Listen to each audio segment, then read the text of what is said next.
All right, so we're here at Secret Society for a little pre-show interview with Say My Name, What's Key good? Beyonce Say right my now. name. Say My Name. Also, you might have heard him, the Godfather of Trap, and his real name is David. So, our first question that we want to start out for you, it's going to be an easy one. It's going to be about food because we also love food here at Secret Society. It's about your love of bacon. So, my first question is, if you could have one entire meal, feast of bacon, all bacon related foods, what would that be and who would you invite to that meal?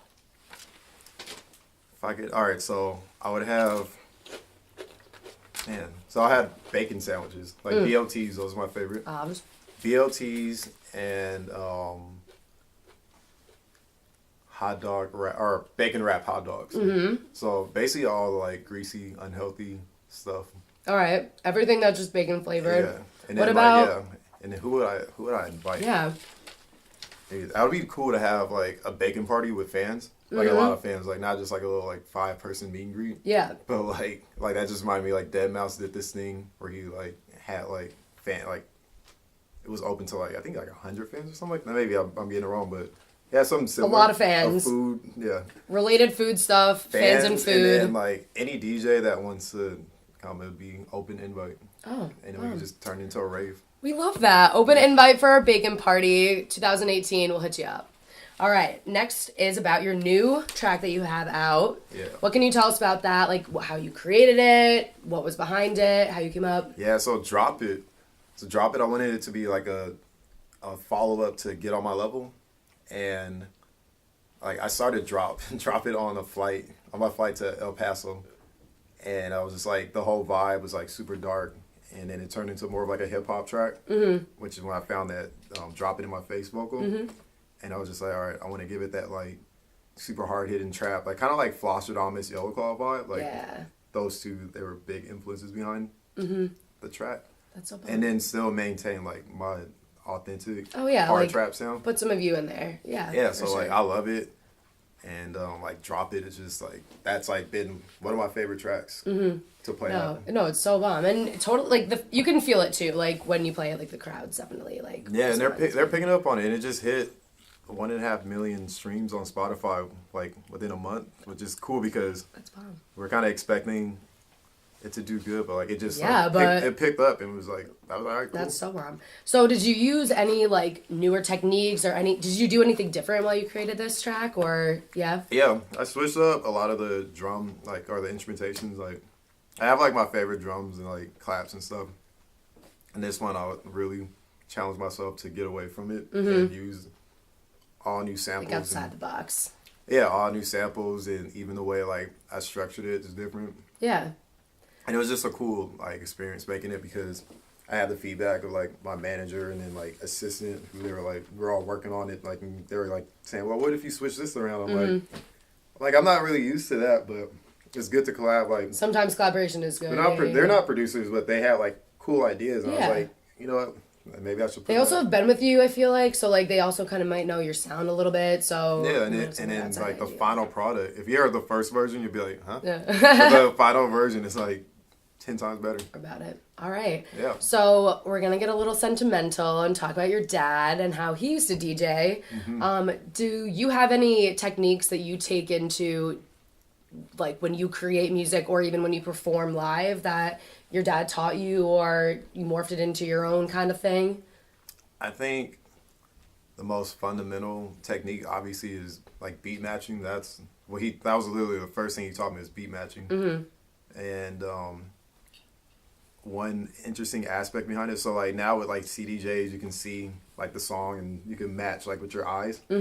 Like I started on turntables, so like I didn't have like the like you didn't have the song front, like right.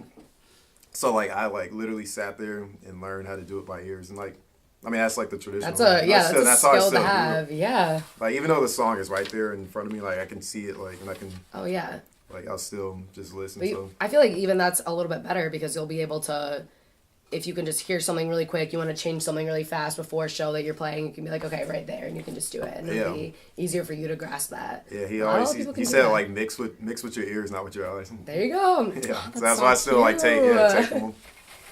All right, so you came out with some new merch recently. Now, we don't really get to hear a lot about like merchandise and like the creative process behind that, but also it takes a lot of creativity, a lot of graphic design, art design. Did you have any part of what your merch was going to be like looking like while it was going out, and what did you get to incorporate contribute for that? Yeah, from the start. So, like when I first met with my like graphic designer, he asked me like, "What do you want from the brand?" And I'm like, it's super edgy, but I wanted a certain twist to it, and we were like, how cool would it be to incorporate like the West Coast, like kind of like biker theme. Oh yeah. So that's where like even on like I'm so about the biker theme.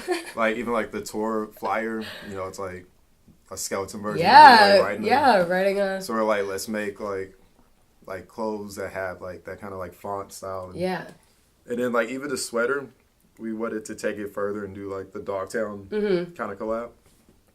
With, well, what's that like baseball like jersey? That one? Yeah, that one was that. Actually, I want that one. That came before. Yeah, that was before the whole like biker theme like idea. No, I got you. All right.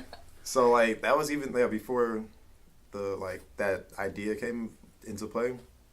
I just wanted like a basic, like just like jersey. Yeah. I was like looking around like at other artists, and it's just like the jerseys are I always the most think they simple. I always think they look cool. Like people can like. Yeah, it's like you just put your out. logo on it, and it's meant to be like simple. It's not supposed to be like something crazy because like you want to rep the jerseys. People like they rep those a lot at the rave. So. How about it? Yeah. All right. So to wrap this up, what's one thing that you would like to tell someone that has never met you to try to get them to come to one of your shows? One thing. That's an interesting question. That's a good question. Right? Recruit new. If I were to meet somebody and tell them like, all right, I'm talking about my show, I would tell them like, it's literally something you've never experienced. Like not even just musically, like the whole culture of like the fans that come to the show, like the way I played my set, like my performance. Literally nothing I can say is unmatched. Like not saying like I'm like the best. I'm just saying there's nothing. Yeah, you can't compare it. It's like I've like really put a lot of effort into making the whole performance unique, and I can without a doubt say like something you've never experienced if you haven't seen it. Yeah. All right. Well, it's nothing that you've never experienced, so come check them out. Yeah. Say My Name. Pre-show interview for Secret Society.